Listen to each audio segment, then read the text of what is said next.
ఇంకొక డౌట్ ఉంటుంది, దీర్ఘకాలిక సమస్యలు ఉన్నవారు కొంతమంది, ఇప్పుడు థైరాయిడ్ కానీ, షుగర్ కానీ, పీసీఓఎస్, ఇట్లాంటి హార్మోనల్ ఇంబ్యాలెన్స్ ఇష్యూస్ కానీ, ఇలాంటివి ఉన్నవాళ్ళు చాలామందికి డాక్టర్స్ మందులు సజెస్ట్ చేస్తారు. ఇప్పుడు షుగర్, థైరాయిడ్ లాంటి వాటికి అయితే జీవితాంతం వాడాలి అని అంటూ ఉంటారు. ఇది ఎంతవరకు నిజం? కొంతమంది ఏం చేస్తారంటే టాబ్లెట్స్ వాడడం మానేస్తారు. ఎందుకు నాకు ఇప్పుడు జీవితాంతం వేసుకోవాలా, నేను టాబ్లెట్స్ మీద ఎలా బతకాలి అని చెప్పి. ఇది ఎంతవరకు కరెక్ట్ మేడం? సో ఇది ఎంతవరకు కరెక్ట్ అంటే, ఇప్పుడు మోస్ట్ ఆఫ్ ద టైమ్స్ ఇవి లాంగ్ టర్మ్ డిసీజెస్ అని చెప్తూ ఉంటాం. Progressive metabolic disorders, long term health issues అని చెప్తాం. ఫస్ట్ సివియర్గా సిమ్టమ్స్ ఉన్నప్పుడు మనం మెడిసిన్ సజెస్ట్ చేస్తాం.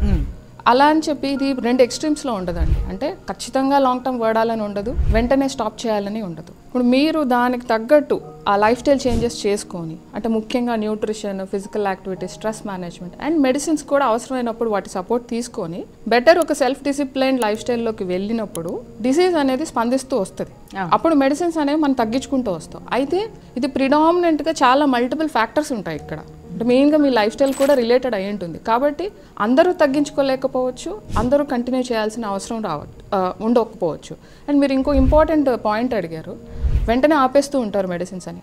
మీరు మెడిసిన్స్ ఆపడానికి క్రైటీరియా ఏంటంటే మీ బ్లడ్ పారామీటర్స్, అదర్ సిమ్టమ్స్ అన్నీ నార్మల్ అవ్వాలి.